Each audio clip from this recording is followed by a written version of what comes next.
Welcome to the Fabulous 413. I'm Khalees Smith. And I'm Monty Belmonte. Coming up, part 2 of our tour of the Clark Art Institute in Williamstown. Admission is still free until the end of the month, so all the things you hear about today, you can see at the Clark right now. And our in-studio musical guests later in the show, Mike Stinson and Johnny Irian, who are playing at the Egremont Barn in Stockbridge this Saturday.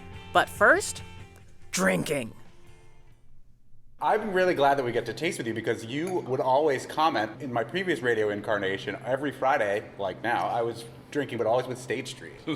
I actually, every week on Friday driving to work would be hearing this piece and be like, oh, gosh, I just wish it was me. And now it is you! It is! Here I am! I've arrived! You made it into the wine Thunderdome! You're in the wine business, I've arrived. We have once again entered the Wine Thunderdome here in the Fabulous 413, and we are, in some ways, at Mothership Wine in all of Western Mass, and in the Commonwealth of Massachusetts in many ways, Table and Vine, West Springfield, with Michael Quinlan. What is your title here at Table and Vine? My title is Table and Vine Ambassador. I love that. Table and Vine is so huge that they have their own delegation to the United Nations. That's right. And you are the ambassador. I am. I don't know if you saw this, but in Boston next week, there's a bunch of ambassadors coming to study education in the city and all these different things. I'm assuming my invitation Yeah, is on its totally, way. because they need wine too. Exactly. It's funny because you were trained in the world of wine by the same person that I was, Judy O'Brien, aka the Wine Mother, at State Street in Northampton. That's what was your first kind of wine gig. It was. I worked there part-time for almost a year under Judy and then wound up at Big Y. It was just one of those things. But yeah, Judy was always so patient, with people that didn't know anything about wine, like me at the time. I was like, hey, what should I drink? I did not have that same experience. She was very harsh to me. She was pretty great with me, really. And then after I left, she was always very gracious. I felt like we just had these moments where we'd see each other at a tasting, commercial tasting or whatever, and she was always just so kind, Yeah, she could have been competitive, but she always said the nicest things about you to me before I even. Well, there's no got bad to things to say about me, really. Also worth noting, your former Northampton City Councilor. Well, that's what people would say bad things about me. Yeah. That's why I brought it up then. But now here we are in West Springfield, and the premise of the Wine Thunderdome, if you've forgotten, is 2 wines enter, 1 wine leave. 2 men enter, 1 man leaves. A la Mad Max Beyond Thunderdome. And the idea being 2 wines of a similar varietal, location, price, 2 commonalities, and we'll decide which one we like best. So what have you brought here for Khalees and I in the Wine Thunderdome today, Michael Quinn? So I didn't want to do We have a whole spreadsheet and everything. I know. Yeah. I created I sell love sheets. it. I created sell sheets. The staff are going to taste them too, so I wanted them to have information. Got it. Good thinking. Well, so I was talking with some people, and I was like, what I don't want to do is do something so simple like, French Chardonnay versus an American Chardonnay. I wanted to dig a little deeper, and then my wife reminded me of what Kristen Chenoweth taught Leo McGarry when he's debate prepping. If you don't like the question, just refuse the premise of the question. I didn't do that exactly, but these wines are both Mediterranean wines. They're both family-owned, both estate-grown, which I think is so important to support farmers specifically. Both wine regions, Rioja and Chianti, have a backbone of mountains behind them, right? The Apennines. Rioja in Spain, Chianti in Italy. Correct. So the Sierra Cantabrias and Rioja provide this incredible shield, basically, from the cold Atlantic air, and then you just get this rush from the Mediterranean of warm air, so it creates this continental climate, right? And then, obviously, in Italy, you have a Mediterranean climate, and the Ligurian Sea does the same thing with Tuscany. It pushes there, but the Apennines hold that warmth there. That's what's similar about these. The other thing is, to go a little deeper, they're both 85% of the primary variety of the region, right? So in Tuscany, the primary variety is Sangiovese. So this Chianti we're going to taste is 85% Sangiovese. And the Rioja is Tempranillo, 85% Tempranillo in this case. And both wines are aged in oak for about 18 months. The other thing about Spanish and Italian wines that I always find a similarity in is there's that visceral leather-y quality to it. So sometimes if I'm blind tasting, it's harder for me to tell. I know it's Spain or Italy, can't quite tell which one, but we'll see. I feel like there's always a minerality to Italian ones. Not always, but often, that gives it away. Yeah. All right, so which one are we going to start with, Michael We'll Quinlan? start with the Rioja. For those who don't know about the relationship between Table and Vine and Big Y, or they know that they're related somehow, tell us about what that relationship is all about. This store was founded in 1962 in Northampton as Big Y Wines. In 1998, we changed the name to Table and Vine. So it's still owned by Big Y. It's always, just been a subsidiary of Table and Vine. So all of us work for Big Y, which is great because they're really super to the employees, and I think we have a good Big team. family-owned company, but still a Yeah, family-owned 12,000 of your friends and neighbors work for this locally owned company. We're very happy about it. Oh my gosh, blueberries. Right, blueberry, black cherry, right? It's like Yeah, that definitely. ripe fruit. You definitely understand warmth here immediately in the nose. Yeah. I love Rioja. I feel like as far as underappreciated, maybe in the world Let's of... keep it that way Yes. so that I can get it as much as I want. Because as we've mentioned on a previous one of these, Spain is one of my favorite regions just generally. Yeah, it's still very affordable and excellent quality. I think if you take, like when I was looking at this and wanted to serve two wines to y'all that were going to be somewhat compelling, but not like outrageously expensive, so you're going to take most of France out of the equation, right? And then you're left with Rioja and Chianti that are just like still just absolute OG wines, right? Old vines, old school winemakers, and still affordable. Allegedly, we're not allowed to talk about price on public radio. You can say range, like generalities. Let's say you had some founding fathers in front of you. Which ones would they be, and how many of them are there? These are both about. Do you mean you have two Alexander Hamiltons in front of you? That's right. Or maybe 4 Abraham Lincolns. That's Lincoln. I know how to spell Lincoln. We could have a future Harriet Tubman on the table. I like this a lot. I like this a lot too, and it's got that leathery quality that I like, and like a brambly garrigue they call it, Yeah. It's almost like eating a truffle. Like you get this burst of blueberry, and then there's a little space, and then you get that leatheriness on the end. It's just so nice in the mouth. At home, we have this joke about the U word, like don't say the U word, but this wine is screaming the U word, right? Which is Unctuous. Umami, right? Like umami. The savory, like, and what you're talking about, the truffle thing, right? Because that taste, when you eat truffles, right, you taste it like the next morning. And this wine is the same, right? I just feel like it just sticks there so long.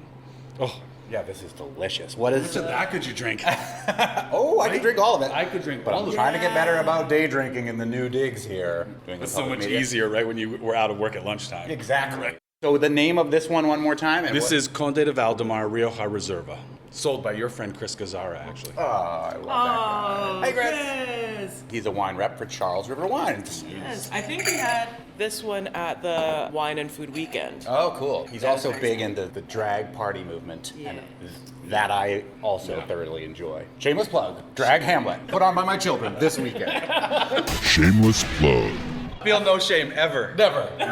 All you have to do is fully disclose. I'm not going to gain anything from it. It's just really cool that my kids are putting on a drag version of Hamlet. All 3 of my children, even my 9-year-old. Anyway, that's what's ruining America, some people say. I say, I'm going to the land where they're declaring that that's the truth in a week. Well, it's full of really good music. Big Ears Festival in Knoxville, which like primarily experimental music, like fantastic festival. And yeah, it's in Knoxville, Tennessee. Yeah. And my friend who I'm going to stay with is a public defender there and has just been like watching these laws come down going, how do you expect us to enforce any of this? Yeah, no, it's not good. See, that's why it's fabulous. The 413 most of the time.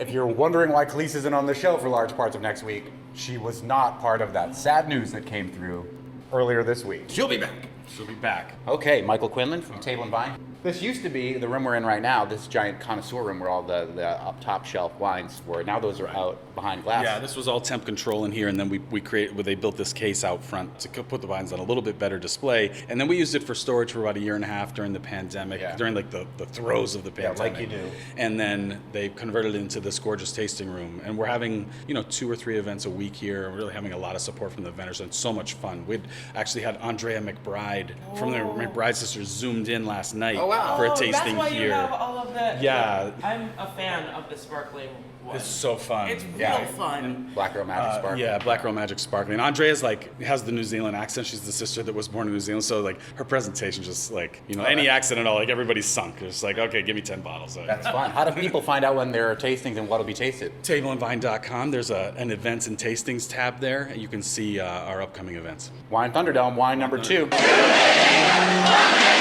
Cherries Chianti on the nose. All right. those cherries. This all is red that- fruit. That beautiful Italian thing. It's Morello cherry, right? That bitter skin of a cherry and just gorgeous, gorgeous red fruit, like you said, Lisa. Just unbelievable. This is a small family-owned winery that we represent for Massachusetts ourselves. We don't buy it from a distributor. We buy it from the importer. Because that's another important thing about Table and Vine. You are an importer as well. Yeah, we have our own import wholesale permit. This is just this really cool winery that's like husband and wife. They're in their 70s. Their family is taking the winery over slowly, but we were just blown away by the wines. And this says one thing about it that isn't typical for the kind of wine that I like. It has a little Merlot and a little Cabernet in it. I'm not a big Merlot Cabernet fan. I'm definitely also not a big Merlot Cabernet fan in Tuscan wine. But I tasted this wine, I was just like, oh my gosh, like that adds like the mineral thing that you were talking about too. I think the Cabernet portrays that in Tuscany so well. And it mellows out the leatheriness that is oftentimes in Sangiovese and Chianti, and it gives it a little bit more of a rounded feel. And that it's like underpinning to the cherry fruit too, right? Just makes it stand straight up. What's the name of this one again? This is Canonica a Ceretto is the name of the winery, and this is their Chianti Classico Reserva.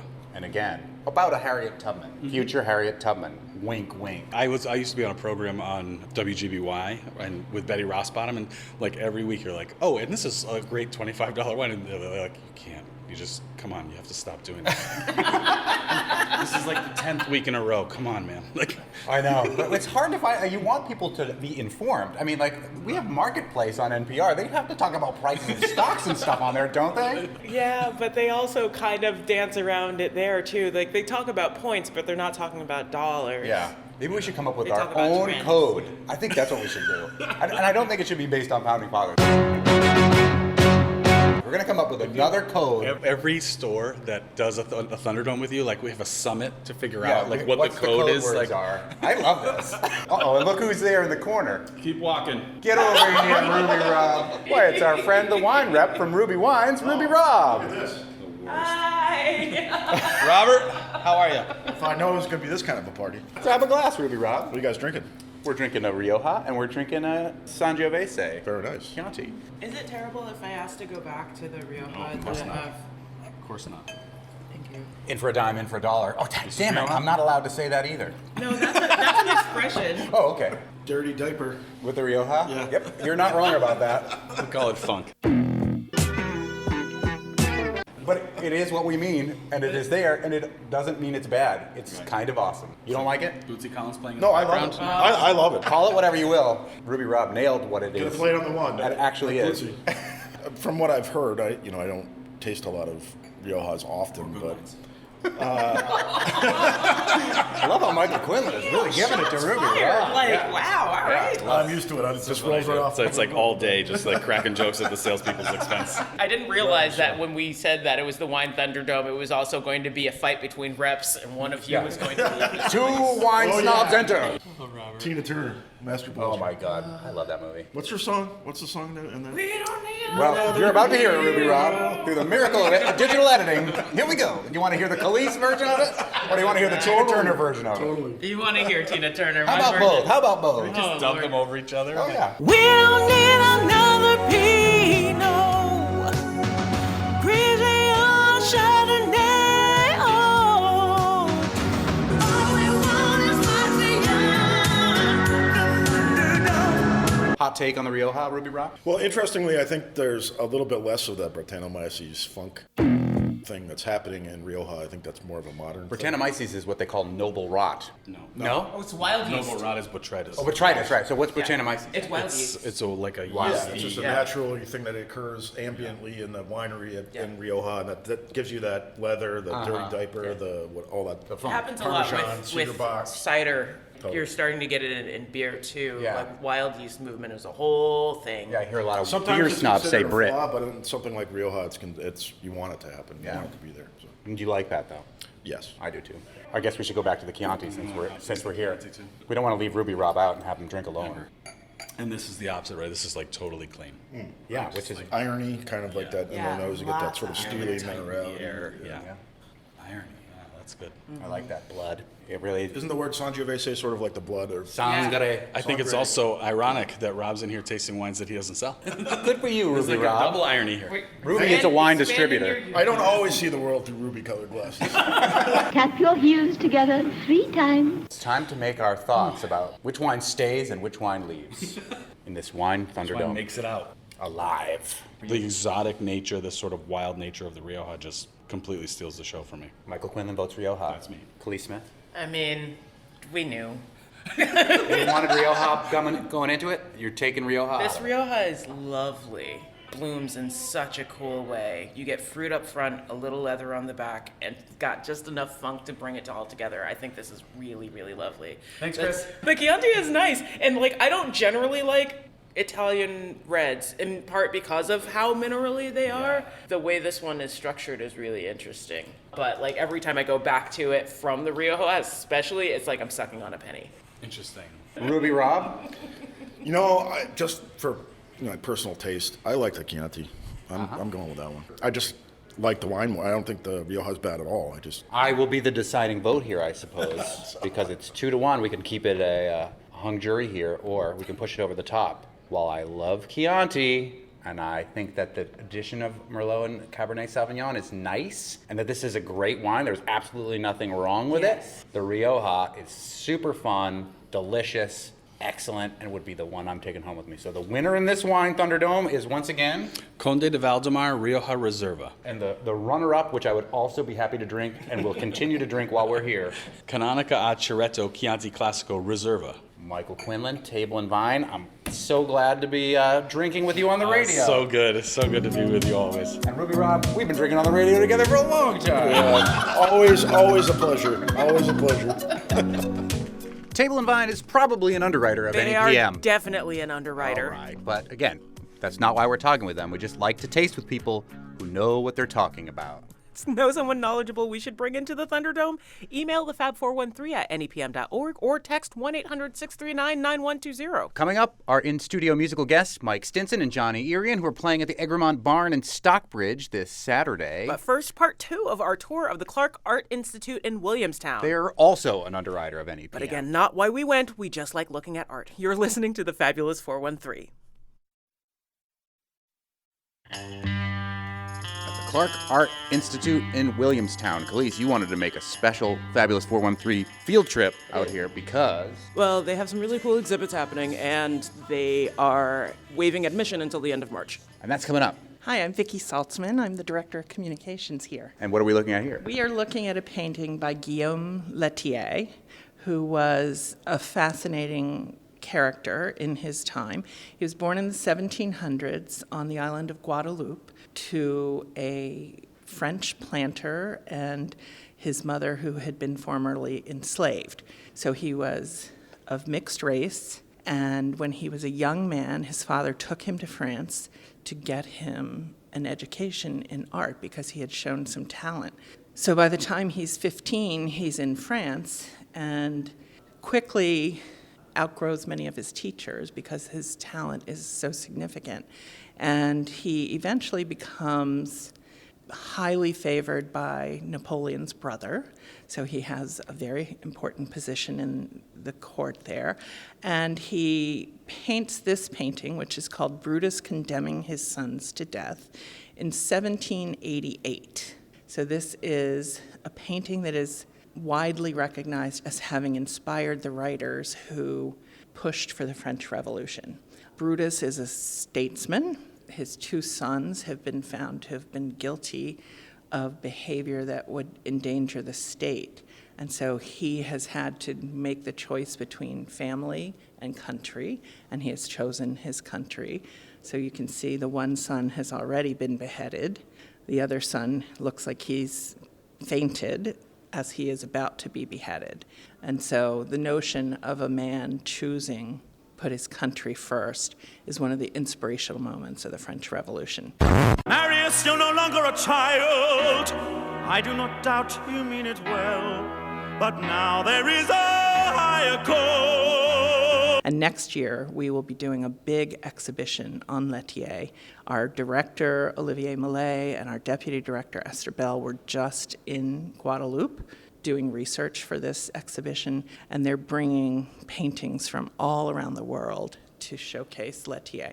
Ooh, excellent. Now we've gone farther back in time, right? Yes, this gallery shows many of the older works in our collection. This one that we're standing in front of is one of the oldest works in the collection, painted in 1490 by Domenico Ghirlandaio. This is a portrait of a lady. It was probably painted as either a bridal portrait or sometimes I say to people, imagine an early Tinder photo, if you would. So her father may have had this portrait painted to showcase his daughter, and there are many symbols in there. She's holding a laurel flower, which reflects her purity. She's covered in pearls and jewels, so you know she's from a wealthy family, and she's quite beautiful. So beautiful, in fact, that at some point in her lifetime, and she's had a very long one, someone decided to convert her from being the lady that she was to a saint. So someone painted a halo in above her head, which you can still see a little bit of a shadow of. And then somebody else decided to remove the halo. So paintings have these histories where things come and go and change, but she's still, I think, quite beautiful. And the colors and the strength of the painting over more than 600 years now is pretty remarkable. Yeah, and she does look like, with the Tinder photo thing, like she might swipe right with her fingers down She the bottom could. there. Yeah. What painting are we looking at now, Vicki, from the Clark? We are looking at Elizabeth and Thomas Linley. It's a portrait by Thomas Gainsborough, the English artist. And in their day, Thomas Linley and his sister Elizabeth were two of the most popular musicians working in Europe. Thomas, who in this painting you see is just a young boy, was a contemporary of Mozart and was considered to be his equal in performance. And they played together often. Elizabeth was said to have had the most beautiful voice in all of Europe. And this picture is sort of heartbreaking to me. They have these amazing eyes. A few years later, Thomas sadly drowned. Elizabeth married a promoter, a music promoter, and once she married him, he never allowed her to perform in public again. Wow. So her voice was silenced. So it's always a touching picture when I look at it. Yeah, and they don't look happy in the picture. It's like they know what's coming. I don't know if you can foretell things, but they were captured at a moment where they were both clearly beautiful. Yeah. But life didn't hold good things ahead for them. He looks at you everywhere. Yeah. Stop looking at me painting. Also in this gallery, we have two more of our newest acquisitions, two paintings. They're called pendants because they were made to hang together by an artist named Marguerite Girard, who's a French artist. And she has shown you two parts of motherhood. One mother, in the one painting, the baby is being brought to her and she's about to breastfeed the baby, and it's a very tender domestic portrait. The nurse is holding the baby back a little. You can see they used to tie cloth around babies like a leash. Could come in handy nowadays, too. Yes. We're here, though. This mother has the capricious child, and the nurse has brought the child to the mother, and the child doesn't want anything to do with the mother, and you can see a sort of forlorn look on the mother's face, feeling that she's somewhat rejected. Yeah. If you had a rough day, moms, come to the Clark and check this painting out. You will relate. I can see my own wife's face in this painting. All children make every mother feel this way occasionally. Mom! Mom! Mom! Mommy! Mommy! Mama! Mama! Mama! What? Hi. Oh, what's happening with the child over in this painting? Found a bathroom right where they are. Look, right near the dog, it looks like, too. I think so. Yeah, and the mother is basically just, she can't. Yeah, She's that's beautiful, but it's also hilarious. hanging out the laundry, and she's just, Clearly, intentionally so. yeah. Like, oh no, what are you up to again? This is the Joys of Parenting gallery, I guess. So we're in a very small gallery now that has several paintings by Edgar Degas hanging on the walls. And in pride of place in the center of the gallery is his most famous sculpture, The Little Dancer, aged 14 years. This sculpture, when she was shown at the Academy Salon, she was dressed in real clothes and had a human hair wig on and was presented under a glass vitrine. And she scandalized the people of Paris who went to the salon because they thought that he was, well, many people thought she was a real person under the glass, which might have freaked you out. But the bigger issue was, in that day, many, many girls would study at the Paris Opera Ballet. Very few of them would go on to real careers as ballerinas. It's a hard discipline. And unfortunately, many of them would end up becoming friendly with gentlemen who were interested in paying for their companionship. And so the proper Parisian society thought that he was elevating one of these, they called them the rats of the Paris Opera Ballet, because they would scurry around all the places. So they thought he was elevating her to a position of greatness that perhaps she didn't deserve. But it was based on a real little girl who was one of the students in the Paris Opera Ballet. Her name was Marie. Degas was so scandalized that people didn't like his work that he never showed another of his sculptures publicly again. He continued to sculpt throughout his career, and we have many works out here that are all little ballerinas, all done by Degas. Which is what he's famous for, really. Well, he loved the ballet, and we have some great Degas paintings of the ballet. We've got the sculptures, and then she's the jewel, the little dancer. More impressionists in this gallery. One of my favorite little moments in the gallery at the far end here, you see that portrait of a man, a young man. That's a very young self-portrait by Pierre-Auguste Renoir. And I love that our curators hang it across the gallery so that you're seeing Renoir at a much older age. Oh, wow.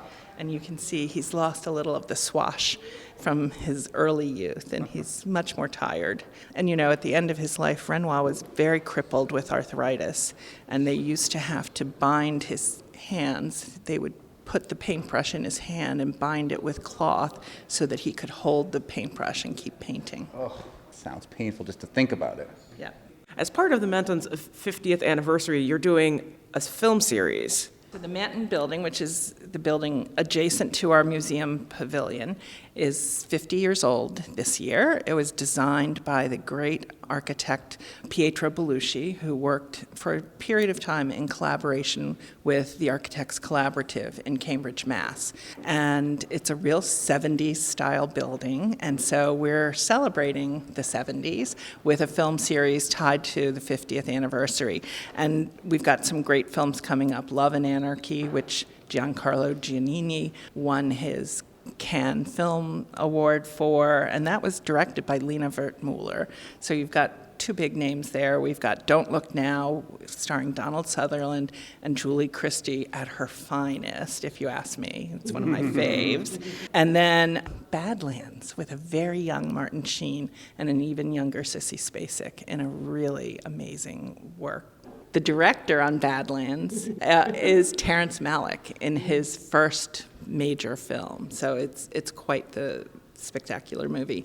Before we exit this wonderful tour of the Clark, a reminder that admission for everybody is free till the end of the month. And a new exhibit has opened here, too. Want to tell us a little bit about that? Yes, we've just opened a new exhibition called Portals, the Visionary Architecture of Paul Gusch. Paul Gusch was a German artist and an architect, trained as an architect, who had a very sort of sad life story that has influenced the fact that you've probably never heard of him. Mm-hmm. He suffered with schizophrenia most of his adult life, was in and out of institutions regularly. When he was out and working, he was producing what they call paper architecture. Everything was imaginary. These were not buildings that were going to be built, and if you look at them, they look like balloons or Candyland pieces. He was working in Germany just after the end of World War I. Germany had been heavily destroyed, and there were no building materials even in the country. So the architects occupied themselves by imagining a great new architecture versus the old architecture of traditional Germany. And he was very well respected in his peer group with architects and with artists. Sadly, though, he did struggle heavily with mental health, and he was in an institution for many years at the end of his life and was murdered by the Nazis as part of their cleansing of people who had mental health problems. So more than 300,000 people were killed in this Nazi program, including Gush. And then in connection with the exhibition that we're doing on Paul Gush's architecture, we also have a full architectural film festival that will kick off very soon with some great pieces, including Metropolis, the great silent film. When I mention that to my partner, they're going to be very excited, and I might be able to get them to maybe take the night off. Do it. It's worth it. These paintings that are in our show, most have never been shown anywhere. This is the first exhibition in North America of his work, and this is specifically of his architectural work. It's a very unique opportunity. The show is only here for 12 weeks, so to try and get here, hurry, to see the show, because once it leaves here, it will go back to the Canadian Centre for Architecture, which holds all of Gush's papers, and will go back into their vaults, and it will not be seen again for quite some time. Clock's ticking. Get to the Clark. Get on it. Well, we're not allowed to tell people what to do. Yeah, no, You might take want to that. think about going to the Clark. There you go. NPR rules. Monday in the Fabulous 413, we'll talk with Academy Award nominee and acclaimed author John Sayles. He's got a new book of historical fiction called Jamie McGilvery. He'll be at the Odyssey on Wednesday, and he'll join us on Monday. Where he'll have to listen to how I love all his films and had to watch them for school. Up next, our in-studio musical guest Mike Stinson and Johnny Irion, who are playing at the Egremont Barn in Stockbridge tomorrow. You're listening to the Fabulous 413.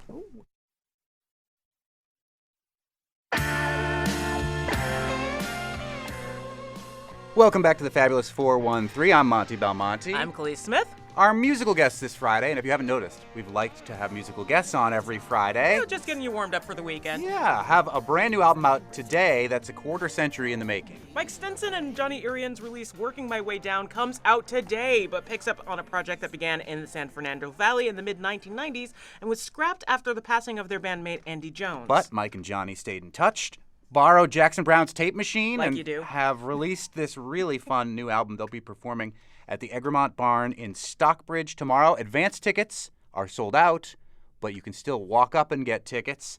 Also joining us in the studio is Dave Fennessy on guitar, 3 of them playing acoustic guitars. Let's hear a song in the Fabulous 413 from the new album Working My Way Down. Thank you all for coming in. Yeah, thank you. Thank you. We'll do the title track. Excellent. 2, 3, 4.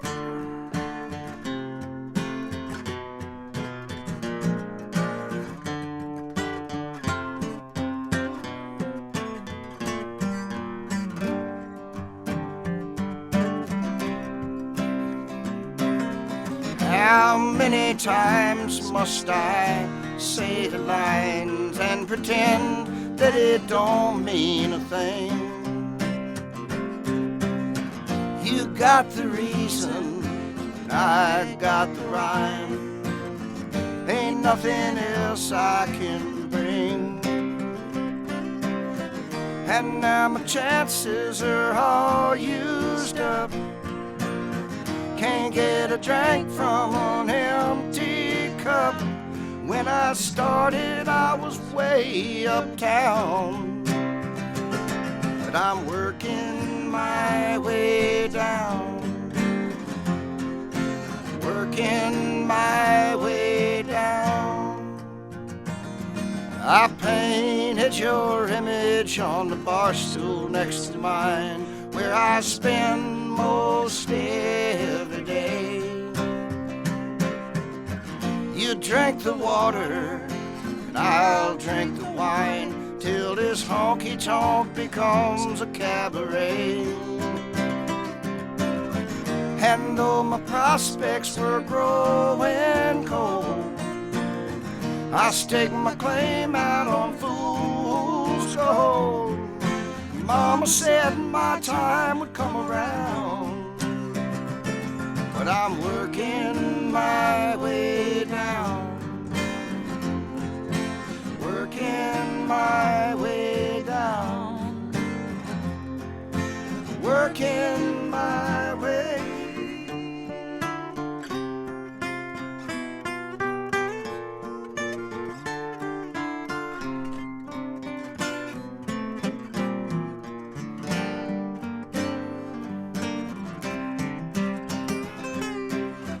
I know I'm playing a losing hand. It don't amount to a grain of sand. When I started, I was even on the ground, but I'm working my way down, working my way down, working my way down, working my way.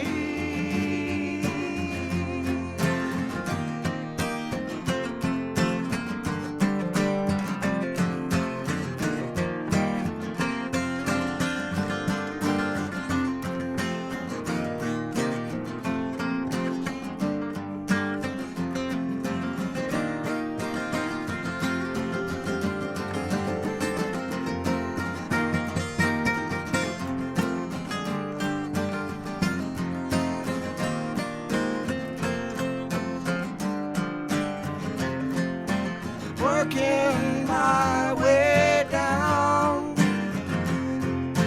working my way, working my way down, working my way, working my way down, working my way down. Title track of the brand new album out in stores. If you can still buy records in stores, You can which still you can. buy records in stores, and you should from the local ones. Yes, We're just today, saying. Mike Stinson and Johnny Irian working my way down, playing at the Egremont Bar in Egremont, not Charlemont, tomorrow. I've known Johnny for a long time now, it feels like, and Yes, sir. your work with another friend of mine, Sarah Lee Guthrie, and some great albums that you've come out together. Yeah. But Mike, I have not had the pleasure to meet until today, and you both were in a band in the 90s and had a project that was brewing that took a quarter century to manifest itself and is now here today. Tell us, Mike, a little bit about That's that. right. Yeah, we had a band together in the mid-'90s, Johnny and I, out in Los Angeles. We lived together out there in a house and worked on songwriting. We were both fairly accomplished players. We played in other people's bands, but we hadn't been front men, singers, and writers till that point. And we moved into a house together, started working on that stuff. And we played a bunch of shows around Hollywood for a couple of years, and then it fizzled out like so many things do. And Johnny moved back east. We kind of lost touch with each other for a couple of decades. And since we both found ourselves on the East Coast in the last couple of years, we've reconnected. And Johnny has a wonderful studio in his house up in the Berkshire Mountains in western Massachusetts. So I started coming up, and we started recording stuff and kind of picking up where we left off back in the 90s. And when we were teenagers, as I was saying, and I always think in the 90s, so you mean like last week, right? I said, and look at us now in our 30s, still doing it. You know? 29 forever. Forever. But yeah, we actually completed this record, and it comes out today. It's like Christmas morning. The new phone book is here. Tell me about the story of how you have Jackson Browne's reel-to-reel, I believe, tape machine in your studio. It's a 24-track Studer A80. I've known Jackson for a while, but it wasn't until I met my mentor, Alan Kozlowski, who was a cinema photographer, incredible guitar player, He was, he did the special effects for Titanic and had a beautiful company called POP in Los Angeles where he worked with George Harrison. He also studied with Ravi Shankar for 40 years playing tambura with Ravi. That's cool. So, yeah, Alan was a deep cat, and he was also Jackson Browne's best friend and his cinema photographer, and like all Running on Empty, all the live stuff was Alan's. So Alan had left his tape machine at Jackson's and they had inherited it at Groove Masters, and it had been there making records. I mean, they have several tape machines at Jackson's, but Alan was just like, you should go. He heard some of the songs I was writing with the U.S. Elevator Project, and I was in Santa Barbara at the time. We have a lot of friends in Santa Barbara. And actually, Mike and we connected in L.A. through Chris Robinson of the Black Crowes. Mm-hmm. So he was producing this band, and Mike was a drummer, and I drove out as a guitar player because I had toured with the Crowes, and Mike was in L.A. at the time. So the guys who are in that band are still connected to me in Santa Barbara. So I met Alan through that crew, and he was like, dude, go down and get the Studer. And I was like, I went down. I didn't know it weighed 1,200 pounds. But we got it, and we brought it back to Santa Barbara. We made my last solo album, Driving Friend, and a U.S. Elevator album on it. And then when the Whiskey Treaty Roadshow approached me about doing their album, I was kind of I was itching to get it back east, and I moved it. A buddy of mine put it on a tour bus, and we got it here, and now it's in my house. What's special about recording on reel-to-reel as opposed to something digital? There's several components, but I think the two main components would be the art of recording. So, I like to have people in a room, and I just finished making a couple of records right before we did a residency in Texas last month, and we just got back. But before that, I had some of the guys in Dawes and some other cats, and we sit around and it's like we did the Mike and Johnny record. Like we'll start stewing on an arrangement, and then that you're going to try and capture it all on tape. So you start getting hot, like with the arrangements, and then all right, let's go for a couple, and then we'll listen back, and then, you don't dial, like you have to rewind the tape, and you're intently listening and intently like getting to the next take and looking for that magic take. And then once you capture it, then we dump it into the digital realm, and sometimes we put digital stuff on top of the tape. But I like to have I call it the jambalaya. Like you get the jambalaya all together with the mistakes, with the slowdown, whatever it was that made it so magical. And that's one thing about tape too. Like where if you do something, there's so many albums that I love. I mean, like David Briggs and all the Neil Young records, there are mistakes in there, but they are cool. Like, and like sometimes with digital, like it collides, and you start fixing things and the workflow is really, really what I love about it. We're speaking with Mike Stinson and Johnny Irian, who have a brand new album out today, Working My Way Down. They're playing the Egremont Barn tomorrow. Let's take a quick break, and we'll see how many songs we can squeeze in before the end of the show. How's that sound? We'll be right back in the Fabulous 413.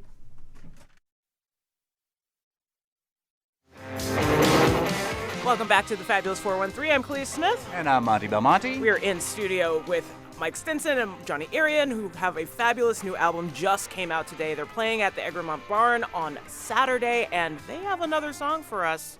Let's get to it. Alrighty. It's called Brand New Love Song. 2, 1, 2, 3, 4.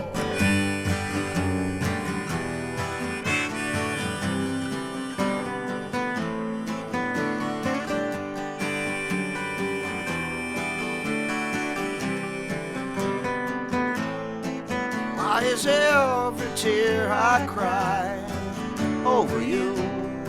See what you do. Why is every song I sing about yourself, no one else? I got a brand new love song to sing for you. And the worst thing about it is it's true. Why does every chance I take make my heart break for no one's sake? Why does everything I need make my heart bleed, yeah, and go to weed? I got a brand new love song to sing for you. And the worst thing about it is it's true. Yeah, the worst thing about it is the truth in every line. And the only saving grace is that it rhymes. Yeah, it rhymes, baby.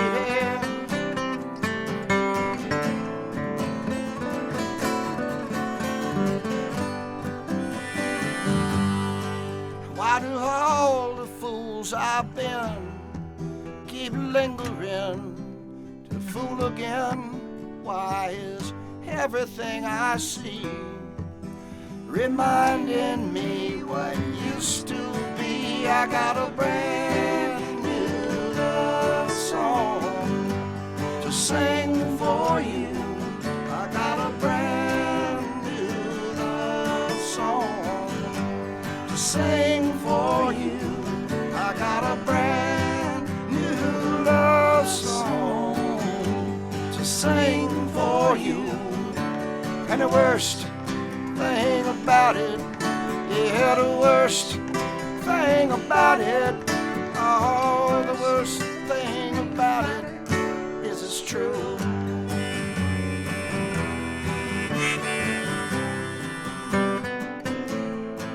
Yeah, it's true, baby. Brand new love song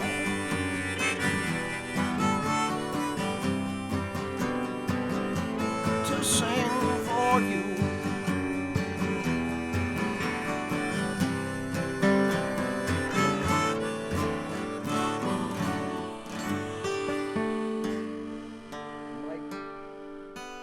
Mike Stinson and Johnny Irian with an assist from Dave Fennessy and the new album from Mike and Johnny called Working My Way Down. That song was the standout track as I was driving through the Berkshires today. And when I heard that line, the only saving grace is it rhymes, I got a chill, which is always my favorite part. But we want to hear at least part of another song. So what's going to happen is they're going to play as much of a song as they can before the end of the show. And then at some point, we're going to start talking and tell you what's coming up next. But know that you can buy the album now if that is your thing. Working My Way Down. Mike And Stinson. that if you go to the Egremont Barn, even though it's sold out in advance, you can still get tickets at the door.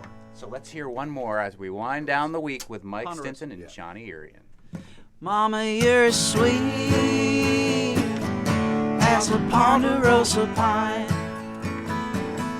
In the shade of your branches, I wanna recline. And it's always a heavenly climb. Honey, you're sweet as a ponderosa pine. I flew in on a jumper from the hotel up in Stanley. My heart sunk through my knees as the pilot idled through the valley. You were hooking up the rafts, bound to have a good time. Honey, you're sweet as a ponderosa pine. Woo! Mama, you're sweet as a ponderosa pine. In the shade of your branches, I wanna recline. And it's always a heavenly climb. Honey, you're sweet as a ponderosa pine. I left you on the middle fork.